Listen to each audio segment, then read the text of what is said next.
तो स्वागत है आप सबका हमारे इस यूट्यूब चैनल में। आज हम लोग एक नए यूनिट का स्टार्ट करेंगे जिसका नाम है तत्वों का वर्गीकरण।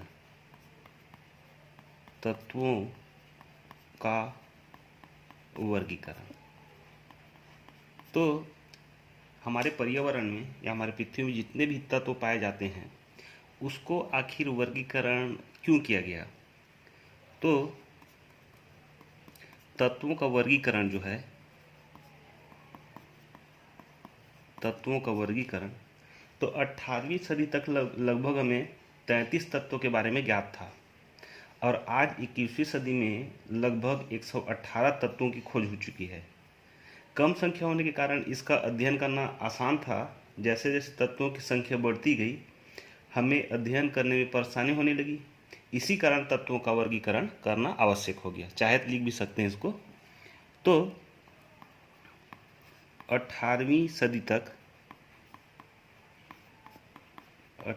सदी तक हमें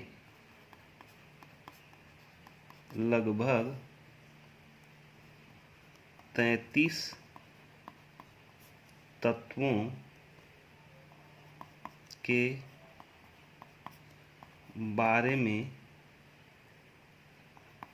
ज्ञात था। 18वीं सदी तक था क्या, तत्वों की संख्या क्या थी, बहुत कम थी। लेकिन आज जो है 21वीं सदी में, आज 21वीं सदी में लगभग 118 तत्वों की खोज हो चुकी है। तत्वों की खोज हो चुकी है। 18वीं सदी तक कितना तत्व था, 33। लेकिन 21वीं सदी के आते आते 200 सालों में, 200-300 सालों में लगभग 118 तत्वों की खोज हो चुकी है। तो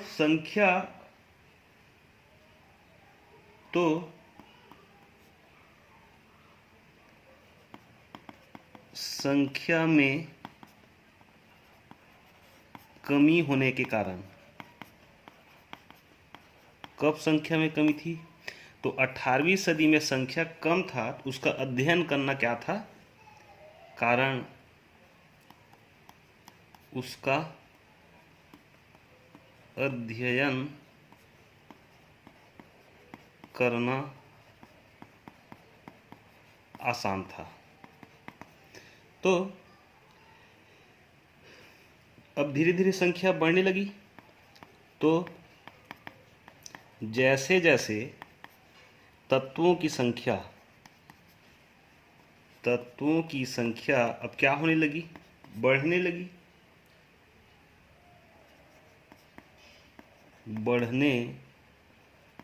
लगी, तो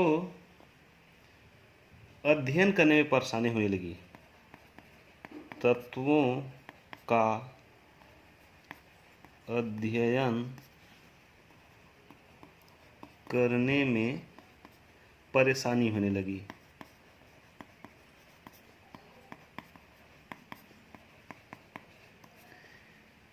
यही कारण है। तो इसी कारण तत्वों का वर्गीकरण जो है, इसी कारण तत्वों का वर्गीकरण करना आवश्यक हो गया। तो सीधी सीधी स्पष्ट सी बात है। 18वीं सदी तक में, जो 18वीं सदी थी, तो उस समय तत्वों की संख्या कितनी थी, मात्र 33 थी। जब 21वीं सदी आते आते तत्वों की संख्या कितनी हो गई, 118 हो चुकी है। तो पहले तत्व क्या था, कम था, तो उसका अध्ययन करना आसान था। लेकिन जब तत्वों की संख्या बढ़ गई तो हुआ क्या, उसका अध्ययन करने में परेशानी होने लगी। इसी कारण तत्वों का वर्गीकरण करना आवश्यक हो गया। तो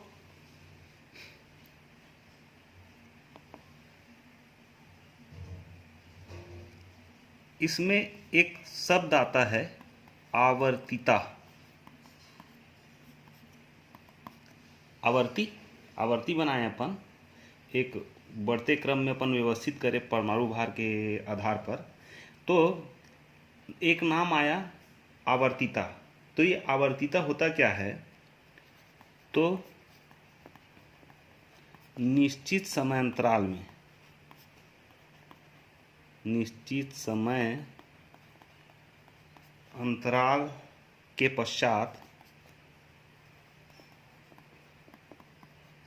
पश्चात पदार्थ के गुणों की पुनरावृत्ति होना के पश्चात पदार्थ के गुणों में पुनरावृत्ति होना पदार्थ का आवर्तिता कहलाता है। पदार्थ का आवर्तिता कहलाता है। मान लो कोई तत्व है, वो तत्व जैसा व्यवहार करी थी, कुछ समय पश्चात वो तत्व फिर से वैसा ही व्यवहार करने लगती है। तो उसके पुनरावृत्ति को, मतलब फिर जैसे काम कर रहा था वो फिर करते करते करते करते फिर काम करने लग गया, तो पुनरावृत्ति हो रही है, उसको क्या बोलते हैं अपन, आवर्तिता। तो इसके बाद एक वैज्ञानिक आया, वैज्ञानिक का नाम था डोबे-राइनर का त्रिक नियम। तो डोबे-राइनर का त्रिक नियम, इसी को जनक कहा जाता है इसका। तो ये जो वैज्ञानिक थे उन्होंने किया क्या, सबसे पहला तत्वों का जो वर्गीकरण है, तत्वों का वर्गीकरण मुख्य रूप से परमाणु भार के आधार पर किया था। परमाणु भार के आधार पर किया था। डोबे-राइनर ने तत्वों का वर्गीकरण किस आधार पर किया था, तो परमाणु भार के आधार पर उन्होंने तत्वों का वर्गीकरण किया था। और उस समय हुआ क्या, तो उस समय इलेक्ट्रॉन की खोज नहीं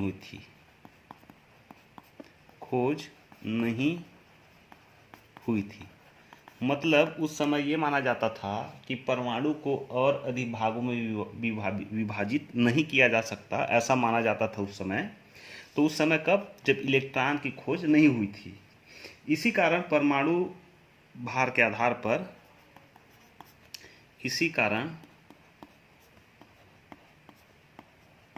परमाणु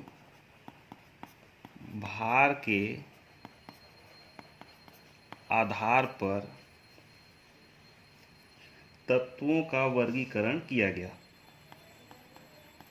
तत्वों का वर्गीकरण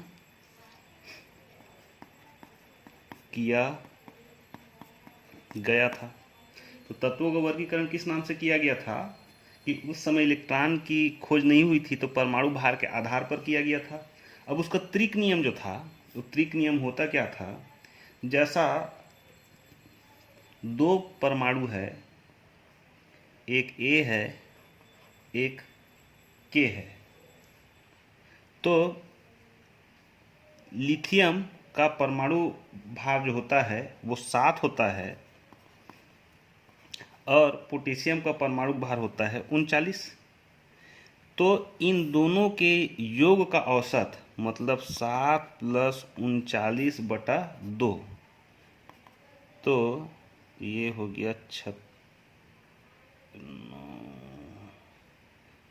9 7 16, ये हो गया 46। तो 46 का आधा होता है कितना, 23। तो यहाँ पे रख दिया गया पोटेशियम को। अब सोडियम को यहाँ पे रख दिया गया, सोडियम को। क्यों? क्योंकि सोडियम का परमाणु भार कितना होता था, सोडियम का परमाणु भार होता था 23। तो इस नियम के आधार पर, स्त्रीक नियम के आधार पर ये था, दो तत्वों के औसत निकाल लेने के बाद जो जो प्राप्त होता था परमाणु भार, उसको दोनों तत्वों के बीच में स्थिर कर दिया जाता था। तो ये जो वर्गीकरण था वो काफ़ी समय तक था क्या, इसको मान लो ये फेल हो गया ये नियम।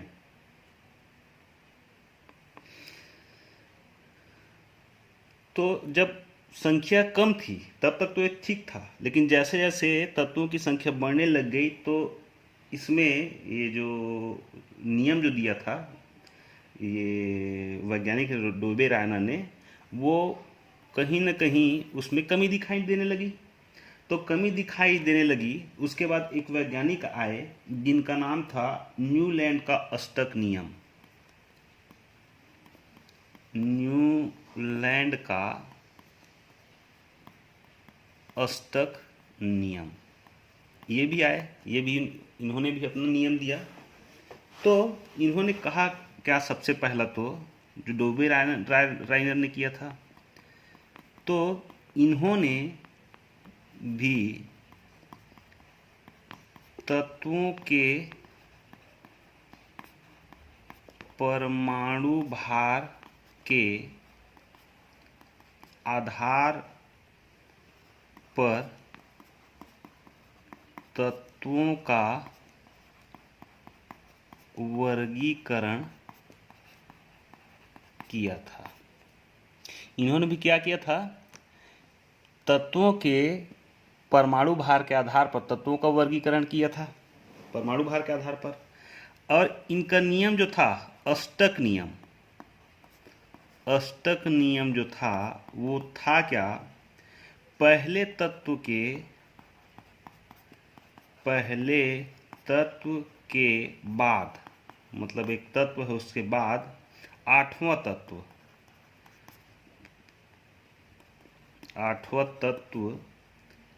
पहले तत्व के गुण में, पहले तत्व के गुण में समानता प्रदर्शित करता है। पहले तत्व के बाद आठवां तत्व, जैसा राग है हमारा, राग जो था, जब अपन गाना सुनते हैं तो सा रे गा मा प द नी सा, यही था। तो पहले तत्व के बाद आठवां तत्व, 1 2 3 4 5 6, सॉरी 1 2, पहला तत्व कौन सा है, 1 2 3 4 5 6 7, और ये आठवां के बाद क्या हो रही है, फिर वो पुनरावृत्ति हो रही है। इन्होंने भी ऐसा कहा था, पहले तत्व के बाद जो तत्व आता है आठवां तत्व, वो पहले तत्व के समान क्या करेगा, गुण को प्रदर्शित करेगा, मतलब गुण में समानता पाई जाएगी। लेकिन जब खोज हुई कैल्शियम की, मतलब कैल्शियम Ca, परमाणु भार होता है इसका 40, तो इससे अधिक परमाणु भार वाले तत्व को वर्गीकृत नहीं किया जा सका। अभी कहीं ना कहीं ये भी फेल हो गई। कैल्शियम के बाद आने वाला जो तत्व था उसको वर्गीकृत ये नहीं कर पाए। इसके बाद फिर एक वैज्ञानिक आए जिनका नाम था लोथर मेयर का नियम। लोथर मेयर नाम था, उन्होंने नियम दिया था। तो ये लोथर मेयर का नियम, तो ये लोथर मेयर किया क्या, तो ये तत्वों के आयतन के आधार पर, आयतन के आधार पर वर्गीकृत किया। लोथरमेयर क्या किया, तत्वों के आयतन के आधार पर वर्गीकृत किया। अब आयतन होता क्या है, तो आयतन बराबर होता है परमाणु का जो भार है वो और बटा उसका घनत्व। तो इनमें भी कुछ कमियां रही, तो आयतन के आधार पर, आयतन के आधार पर सभी तत्वों का वर्गीकरण जो है वो नहीं किया जा सका। कहीं ना कहीं ये भी फेल हो गए। अब आखिरी में एक वैज्ञानिक आए, आने में थोड़ा लेट कर दिए। वो वैज्ञानिक थे मेंडलीफ। ये वैज्ञानिक आए। तो मेंडलीफ की आवर्त सारणी जिसको आज हम लोग पढ़ते हैं, तो इन्होंने 1869 में तत्वों को वर्गीकरण किया। तो 1869 में मेंडलीफ नामक, अब ये वैज्ञानिक कहाँ का था, तो रूस का था। रूसी वैज्ञानिक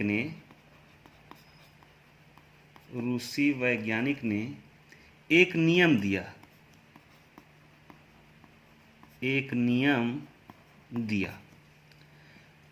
उसे मेंडलीफ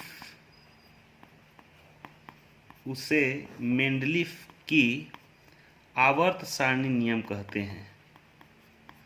आवर्त सारणी नियम कहते हैं।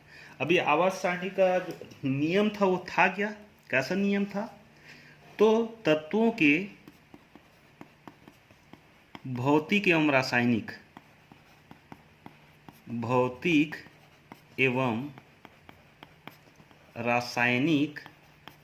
तत्वों के भौतिक एवं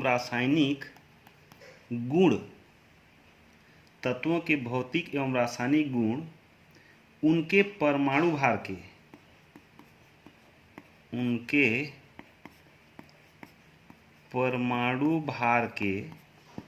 आवर्ती फलन होते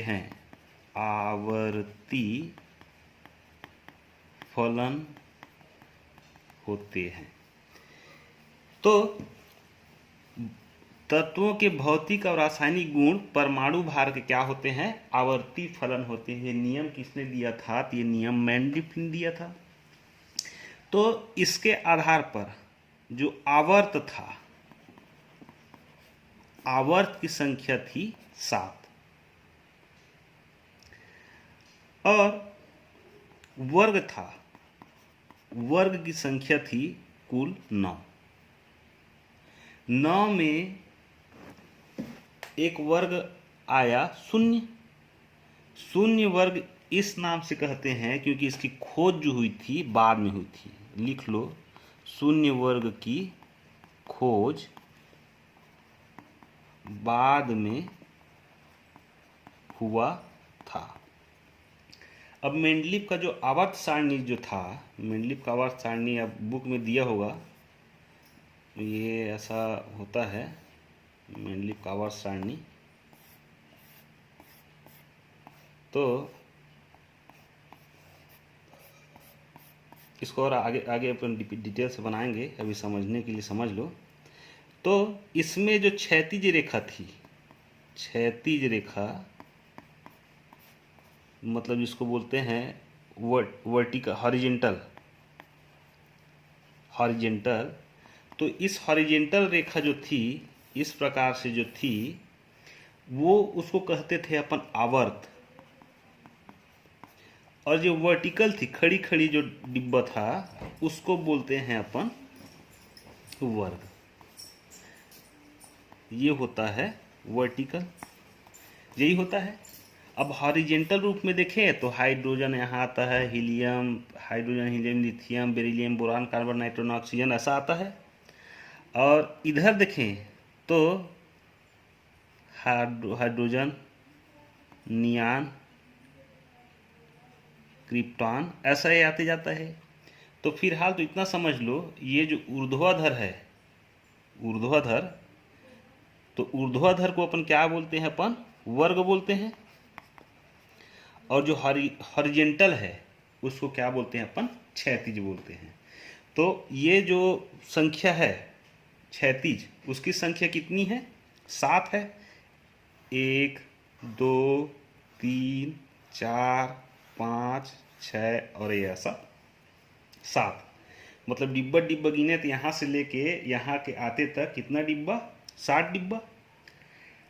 और जो था ये खड़ी खड़ी जो डिब्बा था वो उसका टोटल संख्या था 18। 18वें नंबर में था जीरो समूह के सदस्य, जिसको बाद में खोजा गया। इसको ए और बी दो उपवर्ग में बांटा गया है, लेकिन हम लोग पढ़े क्या हैं? टोटल संख्या होती है वर्ग की 9, जिसमें शून्य समूह का जो तत्व होता है, जैसे हीलियम होता है, आर्सेनिक, क्रिप्टॉन, जिनान, रेडान, ये सब चीज़ होता है, शून्य वर्ग का तत्व है ये। इसका खोज जो है बाद में हुआ था। तो सबसे पहले अब देखते हैं अपन आवर्त के बारे में। सबसे पहला देखते हैं अपन आवर्त के बारे में। तो आवर्त जो था, आवर्त की संख्या कितनी थी अपन जानते हैं? 7 थी। तो है सबसे पहला अति लघु आवर्त, आवर्त। तो इसकी संख्या थी, इसमें मात्र और मात्र थे 2 तत्व, क्योंकि ये ऐसा बंटा था, आखिरी वाला जो डिब्बा था उसमें 1 तत्व और 2 तत्व ऊपर निकले रहता है।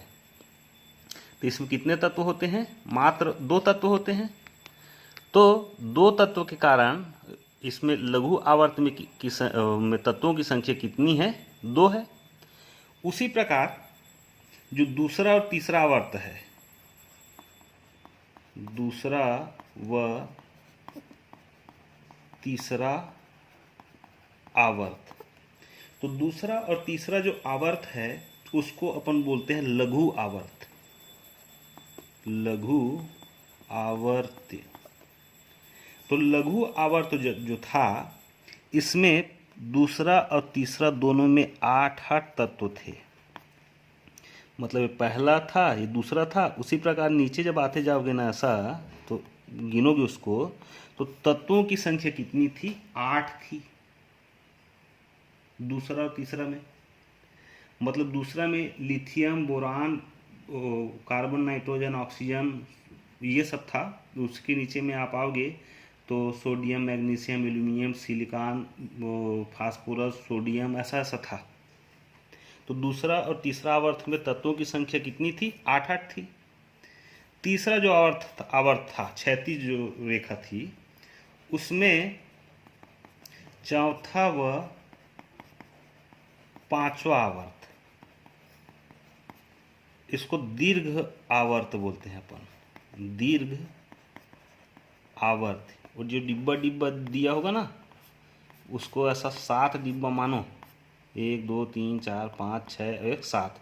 तो पहला में, दूसरा में, तीसरा में ये तत्व को गिनते जाओगे ना, तो पहला में कितना? 2 तत्व, दूसरा में कितना? 8-8 तत्व, दूसरा और तीसरा में। और चौथा और पांचों में जाओगे, चौथा और पांचों में कितना? 18-18 तत्व आपको मिलेगा। और ये दीर्घ आवर्त में कितना? 18-18 तत्व। और जो चौथा था, मतलब छठवां, पांचों तक तो हो गया, छठवां व सातवां आवर्त, सातवां आवर्त, सातवां मतलब छठवां बाद सातवां आवर्त की संख्या कितनी? 7 थी, जिसको अपन बोलते थे अति दीर्घ आवर्त, अति दीर्घ आवर्त। इसमें छठवां में तत्वों की संख्या जो थी वो 32 थी और सातवां में तत्वों की संख्या जो है वो 19 है। इसकी खोज अभी भी जारी है, लिख लेना, खोज अभी भी जारी है। जैसे जैसे तत्व आते जाएंगे वो कौन से समूह का तत्व होगा, तो सातवां आवर्त का वो तत्व होते जाएगा। तो ये तो हो गया आवर्त। उसी प्रकार जो वर्ग था, वर्गों की संख्या कितनी थी, तो वर्गों की संख्या टोटल थी 9। तो इसके लिए बनाना थोड़ा आवश्यक हो गया वर्ग के लिए। वर्ग के लिए अपन बना लेते हैं, और आप लोग जो पीरियोडिक टेबल है उसको सामने में खोल लीजिए, ज़्यादा अच्छा होगा। ये 1 2 2 3 4 5 6 और ये 7। फिर दूसरा में आता है, संख्या हो जाती है, इसको नहीं लिखना था अपने को। ये होता है 1 2 3 4, बेरे 1 2 3 4 5, ठीक। उसके बाद आता है चौथा, 1 2 3, चौथा से शुरू होता है, चौथा से शुरू होगा ये, तो आ जाएगा यहाँ तक। फिर ये जो आता है वो यहाँ तक आता है। फिर ये 5 डिब्बा, 1 2 3 4 5। चलिए इतना समझने के लिए काफ़ी है।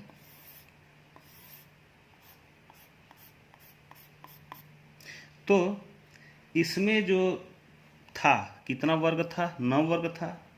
तो पहला जो वर्ग है, पहला, इसको रोमन भाषा के नंबर से डिनोट करते हैं। तो इसमें पहला जो वर्ग था उसमें हाइड्रोजन से लेके फ्रांसियम, Fr फ्रांसियम, कुल तत्वों की संख्या थी 7। मतलब यहाँ पे हाइड्रोजन था और यहाँ पे फ्रांसियम था। हाइड्रोजन से फ्रांसियम तक की संख्या कितनी थी, तो कुल मिला के 7 तत्व थी। उसी प्रकार दूसरे वर्ग में आएंगे तो दूसरा वर्ग जो था वो शुरू होता था बेरिलियम से और रेडियम Ra, रेडियम तक खत्म हो जाता है। इसमें तत्व की संख्या थी वो 6 थी। इसमें दूसरे डब्बे में तत्व की संख्या जो थी वो 3 थी। उसके बाद जो डिब्बा है, जो छोटा छोटा डिब्बा है, उसमें तत्वों की संख्या, मतलब तीसरा, चौथा, पांचवा, छठवा, सातवां, 1 2 3 4 5 6 7 और ये 8वां। तो ये जो था मतलब अपना पहला, दूसरा और तीसरा को A प्लस B दोनों उपवर्ग में बांटा गया है। तो ये वास्तव में ये पहला वर्ग था, ये दूसरा वर्ग था। और उसके बाद इधर से जब चढ़े तो ये तीसरा A था, ये पहला A उपवर्ग, ये दूसरा A उपवर्ग, ये तीसरा A उपवर्ग, ऐसा करते करते आखिरी में 8वां A उपवर्ग। उसके बाद आ जाएगा शून्य वर्ग, जो सबसे लंबा इसके बराबर में होगा। हाइड्रोजन के बाद जहाँ से हीलियम से शुरुआत होता है वो शून्य तत्व हो जाएगा। तो ये जो बीच का जो डिब्बा है उसको जो है बांटा गया था, वो बी उप समूह का तत्व कहलाता है।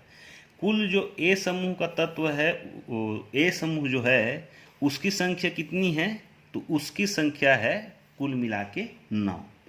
और उसको और उपवर्ग में बांटा गया है जिसकी संख्या